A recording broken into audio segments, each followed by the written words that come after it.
बांग्लादेश इस वक्त जो है बुखलाहट का शिकार हो गया है और बड़ी से बड़ी जो है गलती कर रहा है। अब बांग्लादेश के प्रोफेसर, ढाका के अंदर एक प्रोफेसर हैं, उन्होंने ये बयानिया रखा है कि बांग्लादेश पाकिस्तान के साथ मिल के जो है एटम बम बनाएगा और ये एटम बम अगर वो बनाएगा तो भारत उसको नहीं डरा सकेगा बल्कि वो भारत को डरा सकेगा और बांग्लादेश पाकिस्तान का जो है एक अलॉय भी है। ये जो खबरें हैं इससे ये साबित हो रहा है कि बांग्लादेश का जो है बेड़ा गर्क होने में कुछ महीने नहीं कुछ ही दिन बाकी है। अगर भारत चाहे तुम्हें इतना स्ट्रैंगल कर दे, इतना स्ट्रैंगल कर दे कि बेटा तुम्हें यह ना पता लगे कि मिसाइल कहां से आई और कहां चली गई। तुम्हारे सिर्फ दो पड़ोसी हैं, दो, एक म्यांमार जो कि खुद भुक्का नंगा है और दूसरे तुम भुक्के नंगे, तुम्हारा दूसरा पड़ोसी भारत है। तुम्हारी पूरी इकोनॉमी भारत की वजह से चलती है। बांग्लादेश को देख ले जिसकी हम इस टाइम हम लोग खड़े होकर सड़कों पे मिसालें देते थे कि बहुत रैपिडली आगे जा रहा है, ग्रो कर रहा है, डेवलप हो रहा है। उसके रिलेशन थोड़े से खराब हुए हैं इंडिया के साथ, उसका असर पड़ा है। 6-7 माह में वो बांग्लादेश से समझ लें बांग्लादेश बन गया और अगर यही सूरत हाल रही ना तो बांग्लादेश समझे बंद है। जय हिंद दोस्तों, बांग्लादेश जो है वो आज के डेट में पाकिस्तान के इशारे पर भारत के खिलाफ गतिविधियों को बढ़ावा दे रहा है। दोस्तों, इसमें वो हमारे हिंदू कम्युनिटी जो कि बांग्लादेश में अल्पसंख्यक के रूप में उनके ऊपर दिन ब दिन जुल्म करता जा रहा है। ये सब मोहम्मद यूनुस के इशारे पर हो रहा है, पर इन बांग्लादेशियों को ये नहीं पता है कि आज ये जिस पाकिस्तान के इशारे पर ये सब कर रहा है, एक दौर था 1971 में जब पाकिस्तान ने इनकी बहन बेटियों माओ के साथ में क्या सलूक किया था। दोस्तों, मुझे तो लग रहा है एक और नया भिखारिस्तान जो है वो बनने के तौर पे आ गया है बांग्लादेश। दोस्तों, क्या लगता है आपको, अगर भारत इनकी बिजली देना बंद कर दे तो ये अंधेरे में मर जाएंगे साले। अगर भारत इनको गेहूं देना बंद कर दे, चावल देना बंद कर दे तो भूखे मर जाएंगे। मैं तो भारत सरकार से रिक्वेस्ट करना चाहता हूं कि एक एक बांग्लादेशी को पकड़ के भारत से बाहर निकालो साले। जहाँ भी काम करते इनको उल्टे पैर भगाओ, बांग्लादेश जाए, यहाँ कोई काम नहीं है भाई साहब। मतलब ये हिंदुओं पे लगातार भाई जुल्म पे जुल्म करते जा रहे हैं, ऊपर से बोल रहे हैं सब भारत की साजिश है, हमने कुछ नहीं किया, ऐसा नहीं वैसा नहीं। दोस्तों, आगे चलिए वीडियो में देखते हैं मेजर साहब ने किस तरह से पाकिस्तानियों को झाड़ दिया है। एक एक बांग्लादेशी को मैं ये कहता हूं, ना इनको खाना खिलाओ, मैं कहता हूं ना इनका अस्पताल में इलाज करवाओ। और मैं मिनिस्ट्री ऑफ एक्सटर्नल अफेयर्स से ये रिक्वेस्ट करता हूं कि एक एक बांग्लादेशी का जो भी वीजा है कैंसिल करो, जो भारत में है 48 घंटे दो, निकल यहां से वरना पड़ेगा मुंह पे तेरे।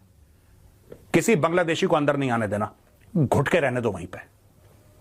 कहना जाओ बेटा अब्बू अब्बू करके चीन के पास जाओ, चीन मदद करेगा। तुम्हें हिंदुओं के ऊपर हमला करना है, आई विल टेल यू, ठीक है, आई विल टेल यू। आज की तारीख में अगर भारत चाहे तुम्हें इतना स्ट्रैंगल कर दे, इतना स्ट्रैंगल कर दे कि बेटा तुम्हें यह ना पता लगे कि मिसाइल कहां से आई और कहां चली गई। तुम्हारे सिर्फ दो पड़ोसी हैं, दो, एक म्यांमार जो कि खुद भुक्का नंगा है और दूसरे तुम भुक्के नंगे, तुम्हारा दूसरा पड़ोसी भारत है। तुम्हारी पूरी इकोनॉमी भारत की वजह से चलती है।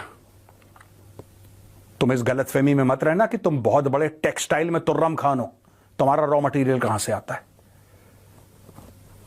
मैं बता रहा हूं कुछ सच्चाइयां। आज की तारीख में सरकार हमारी कुछ करे ना करे, हम लोग क्यों वेट करते हैं सरकार कुछ करे? एवरी वन ऑफ यू, आज मेरी अपील है, तुम्हें हिंदुओं को मारना है ठीक है, तुम्हें मंदिर तोड़ने हमारे ठीक है, चलो अब मैं बताता हूं क्या करना है। आपको जहां बांग्लादेशी मिले आप पुलिस को रिपोर्ट करिए ये बांग्लादेशी है। नोएडा में घरों में काम करते हैं, ये सब बांग्लादेशी हैं और झूठ बोलते हैं मालदा के रहने वाले। Choke that country, we should stop all trade. जितने भी बिजनेसमैन हैं, आप जो भी सप्लाई कर रहे हो बांग्लादेश को बंद करो। इकोनॉमिकली इनको इतना तोड़ दो कि इनकी रीढ़ की हड्डी टूटे, ये व्हीलचेयर में बैठे। इनको बहुत मंदिर तोड़ने का शौक है। बांग्लादेश को देख ले जिसकी हम इस टाइम हम लोग खड़े होकर सड़कों पे मिसालें देते थे कि बहुत रैपिडली आगे जा रहा है, ग्रो कर रहा है, डेवलप हो रहा है। उसके रिलेशन थोड़े से खराब हुए हैं इंडिया के साथ, उसका असर पड़ा है। 6-7 माह में वो बांग्लादेश से समझ लें बांग्लादेश बन गया और अगर यही सूरत हाल रही ना तो बांग्लादेश समझे बंद है। उसकी वजह ये है कि आप ये देखिए बांग्लादेश की बिजली कहाँ से आ रही है, मोस्टली इंडिया से आ रही है। उनकी खुराक जो है उनकी सब्जियां हैं, उनके फल हैं, उनका राशन है, वो कहाँ से आ रहा है? वो मोस्टली इंडिया से आ रहा है। तो नुकसान अगर ट्रेड बंद होती है तो इसमें इंडिया का कोई नुकसान नहीं है। वो कंट्रीज जिनकी ट्रेड बंद हुई है इंडिया के साथ, नुकसान में वो है। वो देखकर लगता है ऐसा है कि बांग्लादेश जो है वो एक और पाकिस्तान बनने की तरफ चल पड़ा है। यानी कि अगर बांग्लादेश को ये कहा जाए कि माइनॉरिटीज का जो हाल वहां किया जा रहा है वो तकरीबन वही है जो पाकिस्तान में किया जाता है। कोई ज्यादा दूर अरसे की बात नहीं है जब पाकिस्तान में तकरीबन 20 से 21 चर्च जो थे वो जला दिए गए थे पंजाब में। लोगों को आज भी याद होगा और उस बात को मेरे ख्याल है बहुत ज्यादा टाइम नहीं गुजरा है। मंदिर तोड़े जाते हैं, गुरुद्वारे तोड़े जाते हैं और इसी तरीके से माइनॉरिटी को तंग किया जाता है जिस तरह से इस वक्त बांग्लादेश में हो रहा है।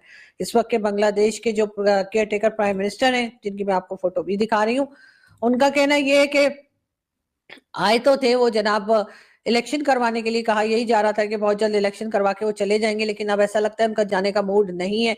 ये हरकत भी कोई पाकिस्तानियों जैसी ही वो कर रहे हैं। जैसे कि जनरल मोहम्मद ज़ियाउल हक जो आया था तो कहा यह जाता है, उसने कहा था कि जी 90 डेज में इलेक्शन करवाएगा, उसके बाद वो 11 साल नहीं गए। और यही हाल इस वक्त के केयर टेकर प्राइम मिनिस्टर का लग रहा है जो बांग्लादेश के हैं, मोहम्मद यूनुस साहब। उन्होंने भी ये कहा है कि जी उन्होंने बहुत से हालात को ठीक करना है, उन्होंने इकोनॉमी को ठीक करना है और ऐसी ही कई बात। जय हिंद दोस्तों जैसा कि भी आपने वीडियो में देखा किस तरह से मेजर आलिया ने बांग्लादेशियों को धो दिया। दोस्तों इस पर मैं भी कुछ कहना चाहूँगा। दोस्तों जिस तरह से बांग्लादेश को भारत ने 1971 में पाकिस्तान के जुल्म से आज़ाद कराया, इनकी बहन बेटियों की इज्जत बचाई, दोस्तों किस तरह से एहसान फरामोश है, जैसा कि अभी आपने देख ही लिया। खैर गलती इनकी नहीं है, इनकी कौम की है गलती है कि जो भी इनकी हेल्प करता है, इनकी मदद करता है, उसी की जड़ें काटने में लग जाते हैं। और उससे भी बड़ी बात यह है दोस्तों कि जो मोहम्मद यूनुस की सरकार है, इसने तुर्की से कुछ किलर ड्रोन खरीदे हैं जो कि भारत की सीमा पर तैनात किया। अब इनको ये लगता है कि भारत से हम युद्ध करेंगे और पाकिस्तान को साथ में ले लेंगे, टर्किया को साथ में ले लेंगे, म्यांमार को साथ में ले लेंगे और हम भारत से युद्ध को जीत लेंगे। लेकिन अब इनको कौन समझाए कि इनकी अर्थव्यवस्था जो है संपूर्ण रूप से भारत पर निर्भर है। और अगर एक भी गलती इन्होंने ऐसी कर दी जिससे भारत से इनका ट्रेड बंद हो गया तो फिर इनके जीने के और खाने के लाले पड़ जाएंगे। दोस्तों मैं तो भारत के हर बिजनेसमैन से रिक्वेस्ट करता हूँ और भारत सरकार से भी कि कोई भी बिजनेसमैन है जिसको बांग्लादेश में कोई भी सामान भेजता है तो बायकॉट बांग्लादेश। जय हिंद, मिलते हैं नेक्स्ट वीडियो में, तब तक के लिए रोम रोम। वीडियो अगर अच्छा लगा तो प्लीज़ वीडियो को लाइक कर दें, चैनल पर पहली बार है तो चैनल को सब्सक्राइब कर दें, बेल आइकन को नोटिफिकेशन ऑल पर सेट करें और अपनी प्रतिक्रिया को कमेंट बॉक्स में दें और वीडियो को शेयर कर दें। जय हिंद, वंदे मातरम।